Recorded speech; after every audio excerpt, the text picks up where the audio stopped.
This is Dan Bolen, and I'm a host of the podcast called The Courage to be Courageous, where people come from all over the world to embrace their fear and use courage to get through it. So I'd like to welcome all of my listeners to my podcast today.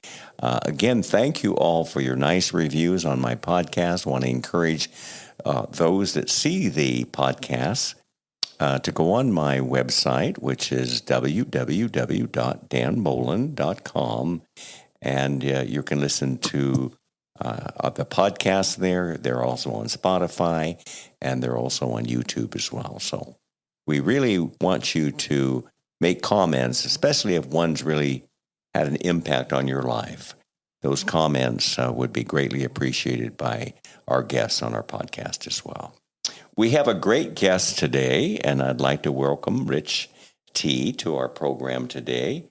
Actually, I met Rich in Palm Springs, California, where he presently lives, and got the chance to meet him and his husband and had a great time. And we're going to learn a lot about his history and his story. I think it's going to be fascinating. I think you're going to find it also very intriguing. Rich, welcome. We appreciate you coming on our podcast today. How are you doing?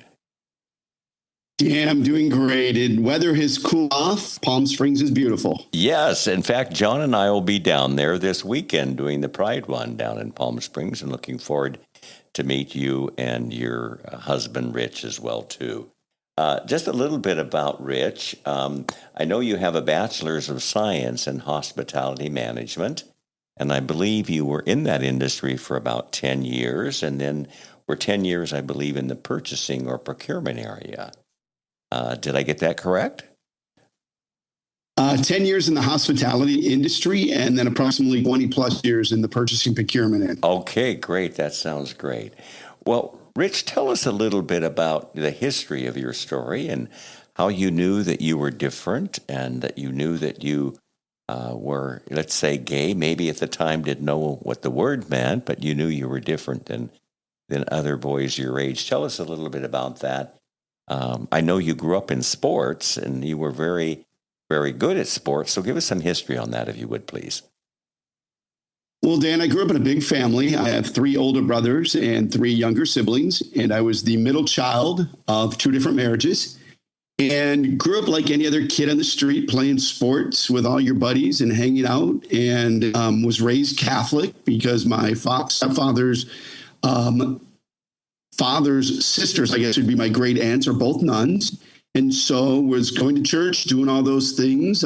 Spent 5 years as an altar boy, played all sorts of sports growing up, was a Boy Scout, Knights of Columbus Squires, just what I would call atypical Midwestern life as a kid growing up. Mm-hmm. But about my 5th or 6th grade year, I remember my parents going out for the evening, and my older brothers going into their room and turning on their porn. It was 8mm porn, and I came out of the shower, and one of my brothers said, "Hey, come on in here and check this out." It wasn't like I didn't know what they were doing. And I just remember watching it and was mesmerized by what I'm watching. First of all, it was exciting, but I didn't understand the why. And just really was surprised because I wasn't, even at that age, I wasn't totally excited of seeing what with the woman. I was more interested in looking at the man, and I could never put my finger on it. And fast forward, after high school, I went right in the Army, like my older brothers have done, and served in Korea, and never knew what being gay really was. I thought about it, never thought it was something that I was. Came back to the States, got stationed in the States, and just kept thinking I'm straight. I just happen to like being around older men and very athletic men. So I kind of thought that was just who I was. And ended up going to a party off base for a farewell for somebody that I met at the gym, local gym on the base. Late at night, I was stuck at the place, didn't have a ride back. And so I just crashed in one of the spare rooms. And unbeknownst to me, in the middle of the night, he came in and decided to take advantage of my sleepiness and my being there. And he basically sodomized me. And I thought, this is crazy. I woke up the next morning. I really didn't sleep the rest of the night, and I ran back to the base, and I just was in shock of it all. And I kept saying to myself, well, if I'm gay, this isn't what gay is. This can't be right. And so I was dating different young ladies on base like anything else. And, still trying to figure out who I was and dealing with the traumatic issue of being taken advantage of, I will say. Mm-hmm. And then met another individual through sports on the base, and we started talking and going out and doing things, and got into a relationship with this person for about 6 months, and really started to, I would say, understand what gay was, understanding what that really meant and the intimacy of it all.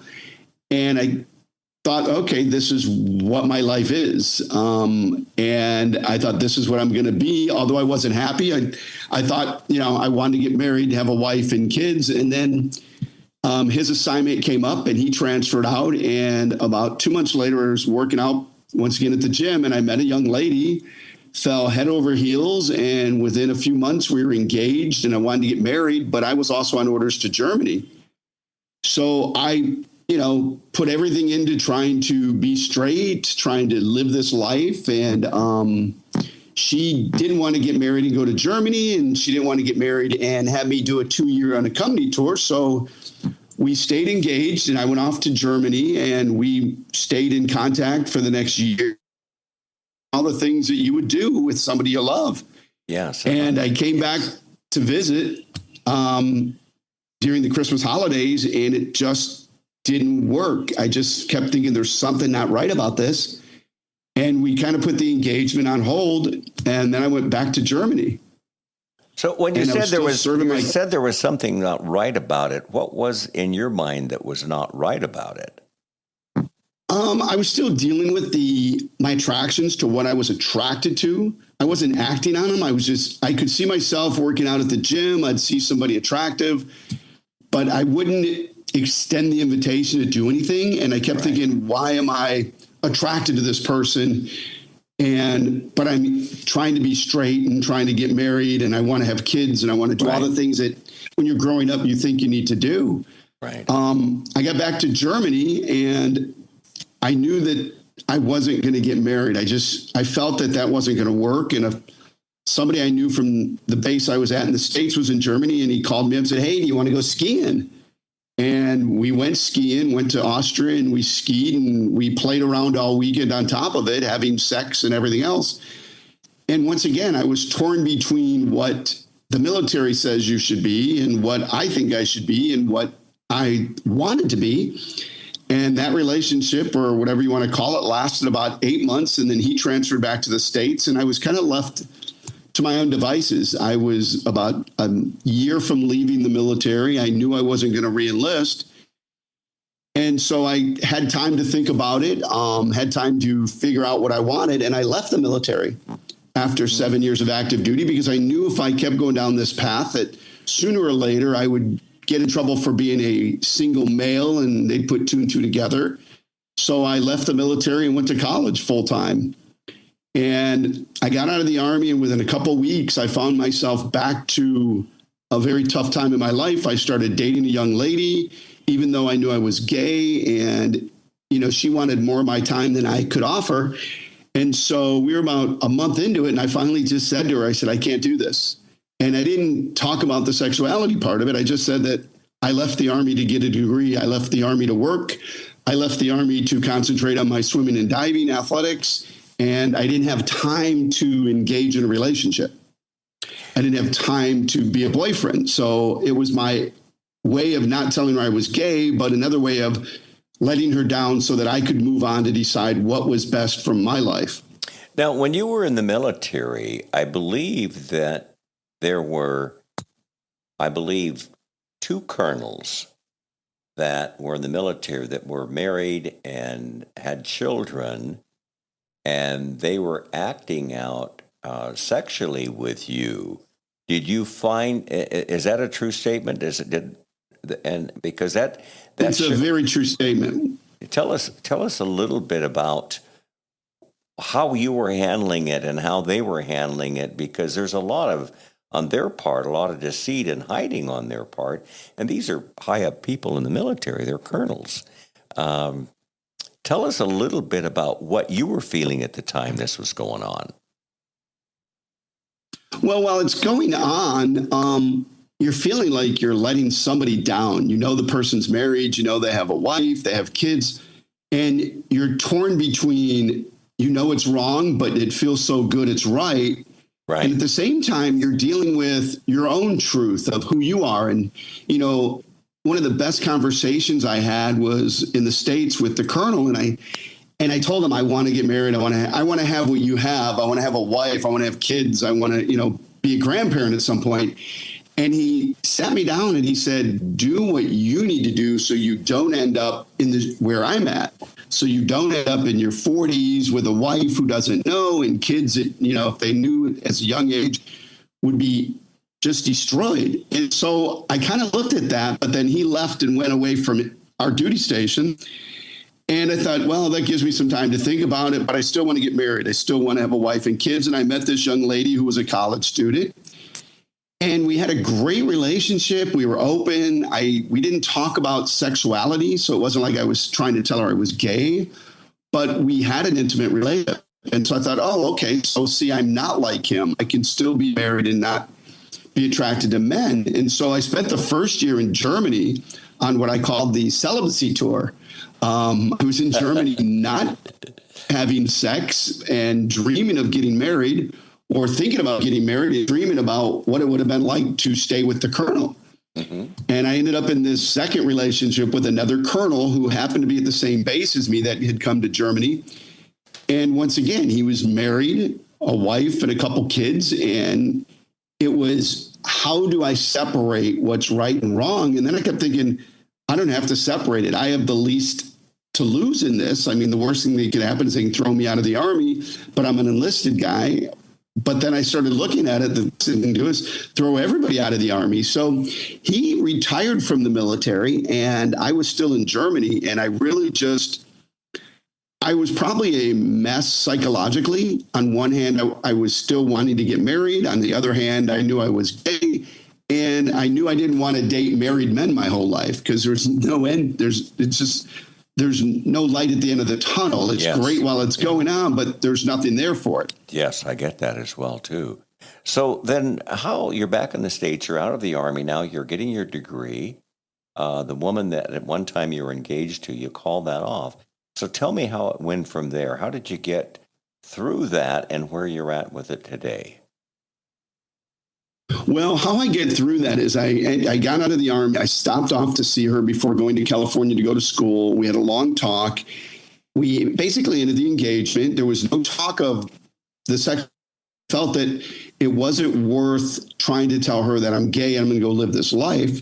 And I just went on with my life. But when I got to California and I started school, I was back into, I'm going to date this young lady. And it didn't take long for me to realize that that was not going to be the smartest path. And that's where I kind of, I don't want to say lied to her, but I just said, you know, I got out of the Army to go to college. I got out of the Army to swim and dive, and time for her. And that was kind of my way of just dropping the whole issue. And I went on with getting a degree, swimming and diving and working.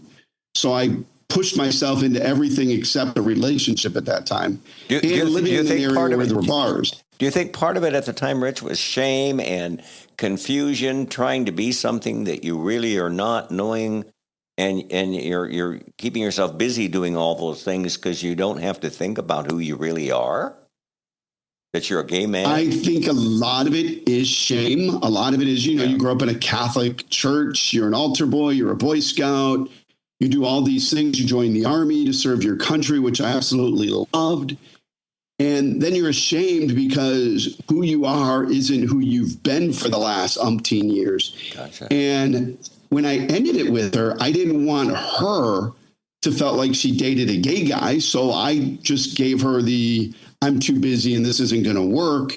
And I went on with my life. And I decided that I wanted something more than what I had in my life. I guess I had tasted what a relationship could be like with a man, and I wanted that. So I pursued that. Mm-hmm. And when did you come to that realization that this is who I am? I'm gay.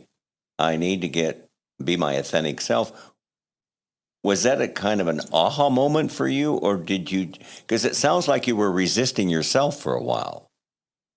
I was resisting myself until about middle of my first year at college when I was in my mid to late 20s. I wasn't an 18-year-old college kid. I was probably 26, 27 when I kind of decided that the people in my life who love me are going to love me for who I am, whether they like it or not. If you love me, that is what it is. And I started to come out to some people. At first, I wrote a long letter to some very, very dear friends who are more closely tied to me than family. And they were like, well, we don't care.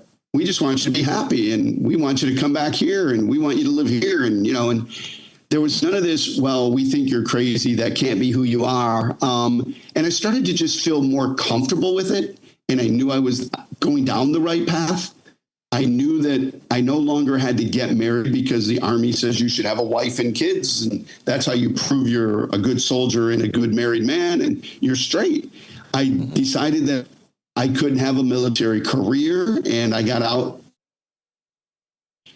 And I just pursued my academics and athletics. And I just did that because that's what I wanted to do. And I came to grips with my sexuality and started to go to the bars where I was living in Monterey, California, and started to enjoy life and started to meet people. And I started to meet people who were my age, but they weren't attracted to older men like I was. So there was this whole thing of, I feel again like an outsider because I'm not into guys my age. I'm into guys 20 years older.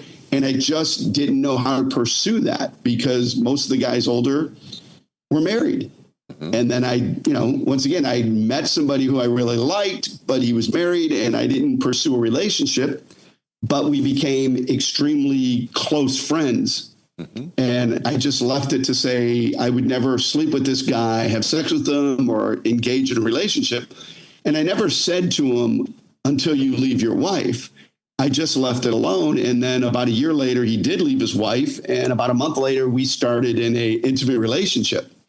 But I didn't want, his reason to do it was because that's what I wanted. So we just were friends for a year. And then we got in this relationship and it worked for a while. And then I graduated and I moved to the Midwest. That's a really fascinating story. I have a thought here because I want to talk about this organized religion with this pastor that you and I did in the prelude to this, a gentleman who was a pastor of a big church. And we were going to see again some tremendous amount of deceit from organized religion. I mean, deceit is everywhere around us. I mean, in your situation, were you in the Army? There was deceit in the Army by individuals who were, living a life that was not authentic, okay? Tell us about this pastor of this big church and how you met him, and tell us a little bit about the deceit that went on. Could you share that with us, Rich? Sure. I was traveling a lot for the company that I was doing purchasing and procurement for, and I was on a flight heading back to Chicago from the West Coast. And I'm sitting in this seat next to this guy, and we start a conversation. He's a good-looking older guy, and we start talking, and one thing led to another. And, I said I live in Chicago, and he was talking about he was on a flight through on a way to Missouri, to St. Louis. And we got off the flight, and he had probably a 2-hour, 3-hour layover, and I didn't have anything to do. So we ended up having dinner and talking, and I was very intrigued by him, very good-looking guy, and did not know what he did for a living. And so we exchanged numbers, and all I had was a first name, but that was it. And a little while later, a couple months down the road, he calls out of the blue. We're talking about getting together, and he comes through Chicago. And we get together. We have a great time. He's got about a 7-hour layover. He comes to my condo in downtown, and we have a really good time. And again, he's not telling me who he is or what he does. I just have a first name and a cell number. And out of the blue, something struck me that this is really interesting. This has got to be more than just he's a single guy. So I thought, well, maybe he's got a boyfriend. He's just cheating on the side. And a come to find out, somehow something happened where I got a last name and I Googled it. And when I Googled it, I thought, oh my gosh, I saw all these YouTube videos. And here I am having an intimate relationship with this guy who's not just a pastor, he's like a vice president of this organization in Missouri. And I call him on the phone and we're talking. He goes, well, I'll get back to you. I'll get back to you. And so finally we get on the phone and we have this conversation. And by this time I found out, he was married. He had kids who were pastors and mega guy. And I called him out on it and he was horrified that I knew all of this. And I said, well, I don't want to do this. And he goes, well, my wife knows. And I'm going, well, okay, that's right. And it was just like the weirdest thing. He literally said, my wife knows. I said, does the church you preach at on Sunday know? And he goes, no, but my wife understands. And I was horrified that I didn't want to go down that path again. And so I had left Chicago and moved to Florida.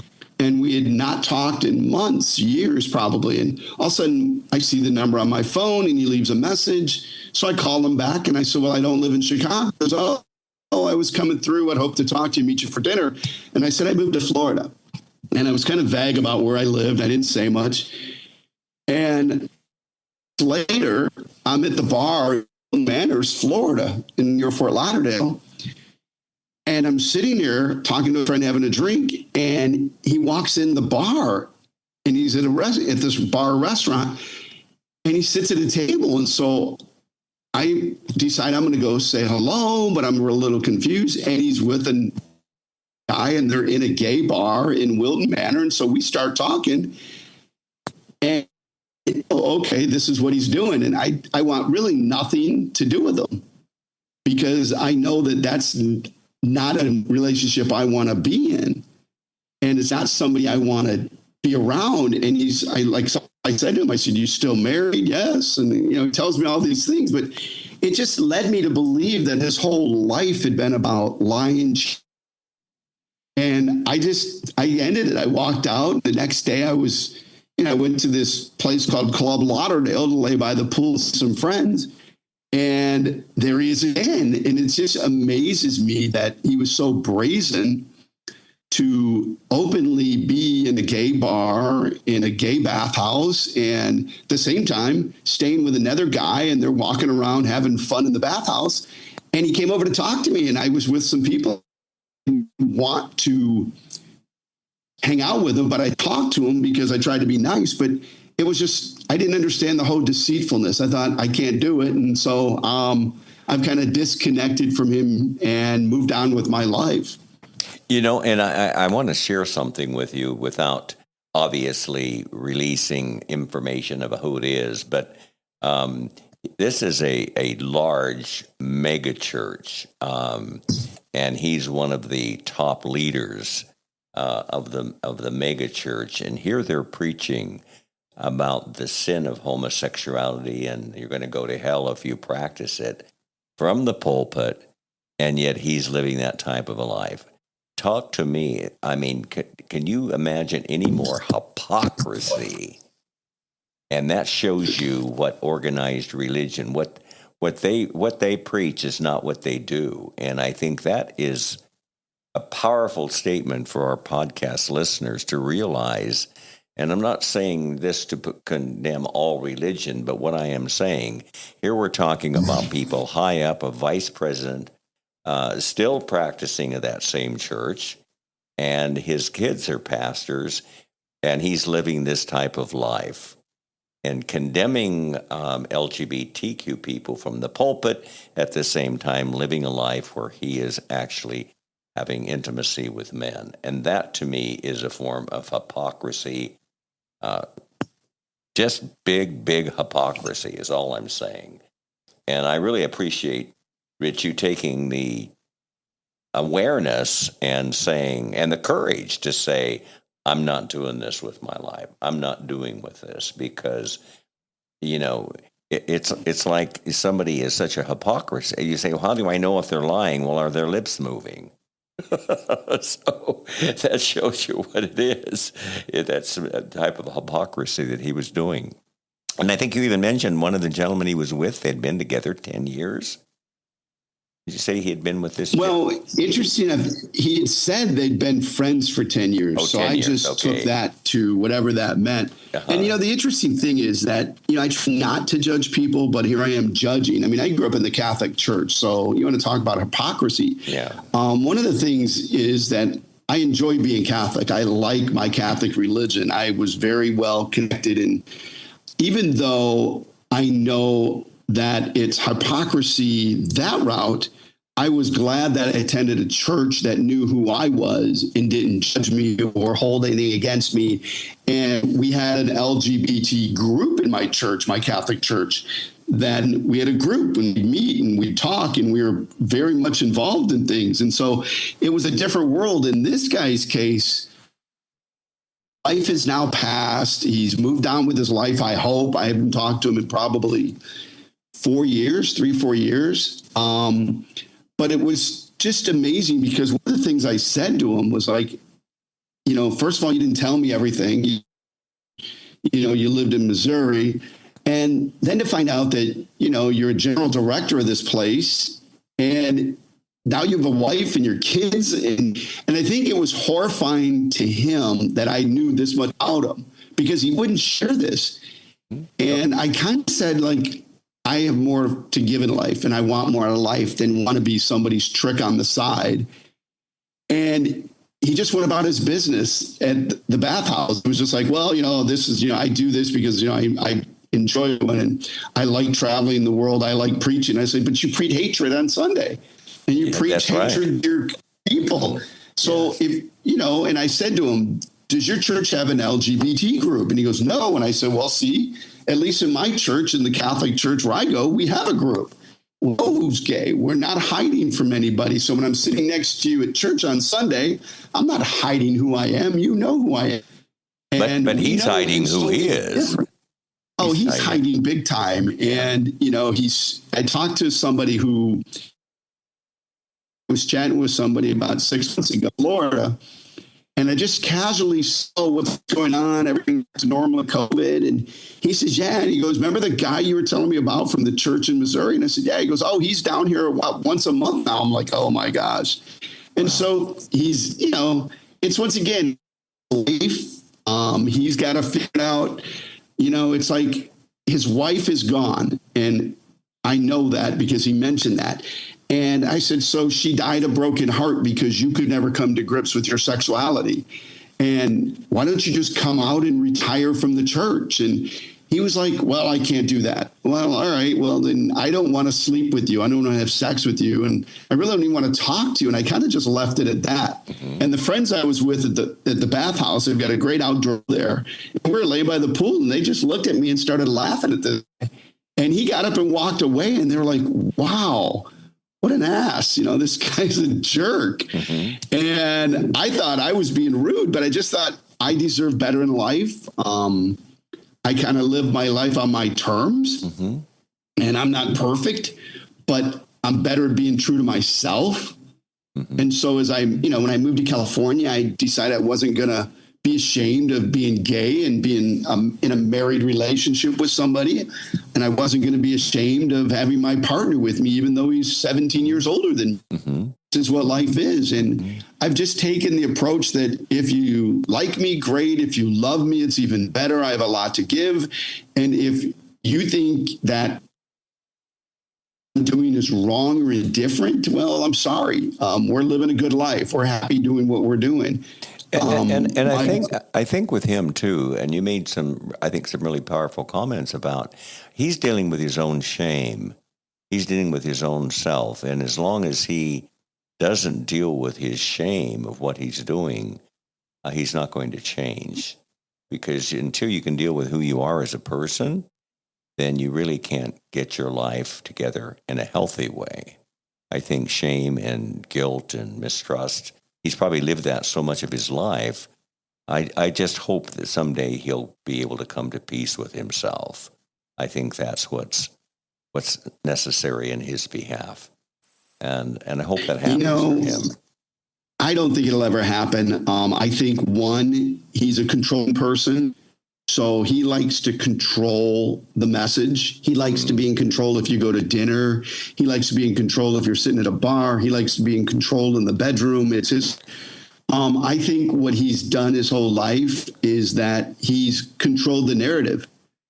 And, he got married, he had kids, he traveled the world, South America mainly. And I think, he's told me, he's been to the bathhouses in St. Louis, he's been all over in Orlando. And I think what he does is that he meets people, guys, who don't ask a lot of questions, who have a lot of answers, and aren't looking to engage more than just sexually.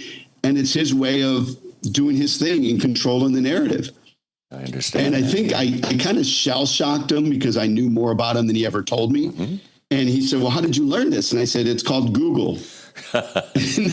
It's called Google. And I said, I've watched your preaching, and I've watched you at the global meetings, and it's called Google. And so you can learn a lot about a person, and it's just sad that that's the life he's living. I've moved on, and I live in Palm Springs, and it's Pride Week, and it's an exciting time here. It is. I could get that. I want to talk a little bit, Rich, about your PTSD, because I know you've gone through PTSD, and I'm so proud of the courage that you've showed to get some help with that, and how you've been, and what do you think caused your PTSD? Where do you think it came from? And how are you dealing with it today?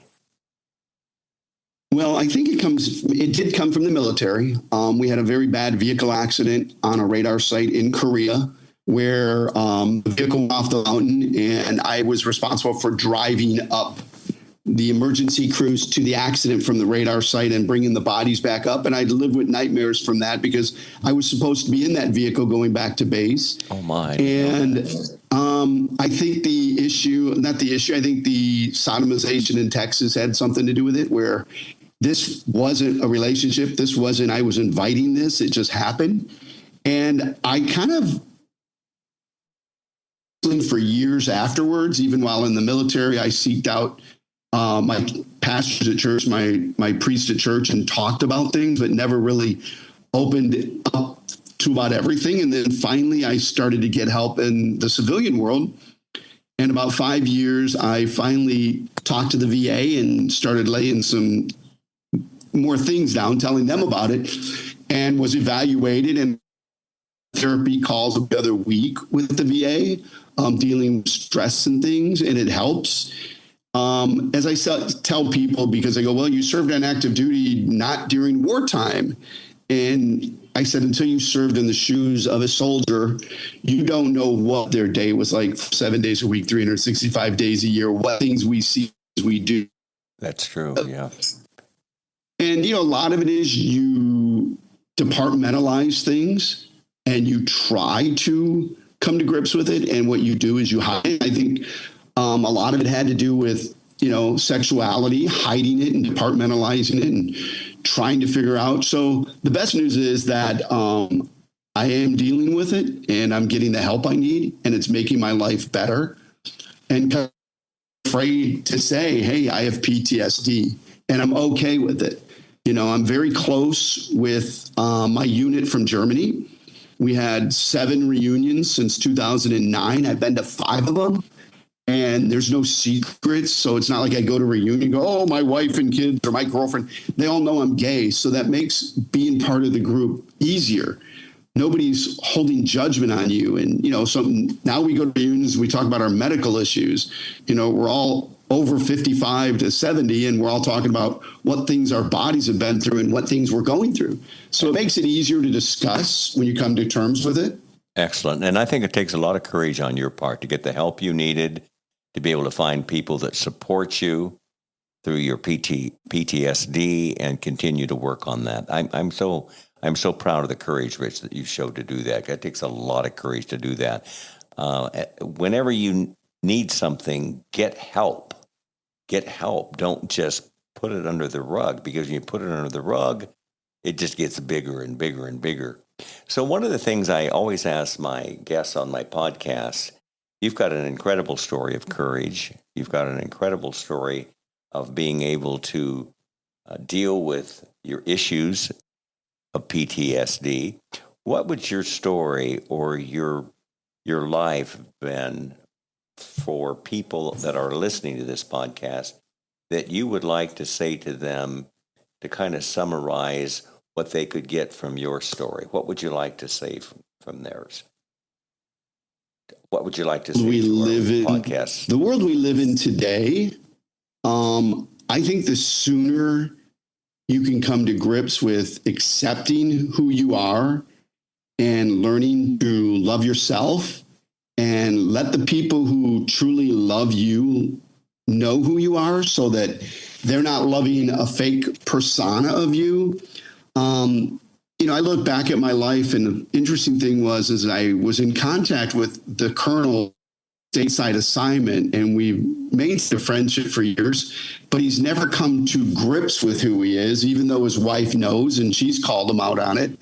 And it's sad that this man is 80 years old, and he's missed out on enjoying a happy, emotionally, physically.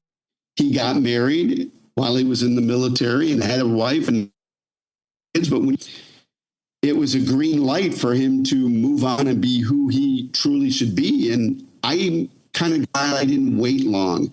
I'm glad I served my country. I would love to have retired from the military, but it didn't happen. And I'm glad I'm living my true self. And it took me probably from the time I left high school about 10 good years to get to that point. It doesn't happen overnight, but the sooner the better. The hardest part is writing the letters or having the phone calls with somebody that you love, that you think loves you, and saying, hey, I'm gay. And when they respond back going, yeah, I know, or okay, so what? It doesn't change your relationship, then you start to feel better about yourself. You start to go, wow, this is okay. And the sooner you can come to grips with it, the better. I mean, yes, I missed out on having a wife. I missed out on having kids. I missed out on having grandchildren. My partner has grandchildren, and I was there for their birth, and they love me in the end. And that makes me feel good. And for the people that aren't close to me or because of my choices in life of deciding to be gay and happy, it's your loss. But the sooner you can come to grips with it, the better. And I think you made an interesting point there that says that people that you were concerned whether they would accept you as gay or not, they did. So what, you are. And I think because of them accepting you for who you are authentically made your relationship with them closer. Made a relationship closer when they realized who you really were. You admitted who you really were, and they accepted who you really were. I think, Rich, it made the relationship much closer for you. It always happens that way. It gets closer with us when people, that's our authentic self. I love you for being your authentic self. And that relationship becomes even more closer. I think that's a powerful, powerful thought. Well, Rich, it's such a pleasure having you on my podcast today. And you've been through a lot of you've showed a lot of courage in your life. And I really appreciate you being open and honest and vulnerable and transparent with us today. It's been a really powerful story, and I want to commend you for the courage that you have and how you've been able to walk through your fear, embrace the fear, and use courage to be able to do that. So thank you so much for being on my podcast today with me. And John and I will look forward to seeing you in Palm Springs this weekend. We're coming down to the 5K run. How's the weather there, by the way? Is the weather good? Is the weather is a little cool. Oh, it's cool here cool too. In the mornings, 75, 80 during the day. Oh, hopefully we'll get to run into you guys Friday night for a drink or sometime Saturday or Sunday. That'll be great too. And Rich, tell Rich. We got two Riches. We got Rich and Rich. Tell him hi for us, and we'll look forward to seeing you when we're down in Palm Springs. And thank you so much for doing the podcast with me. It's a powerful story, and thank you for sharing that. You take care now. Thank you, sir, and give my best to John. I sure will. Bye-bye now.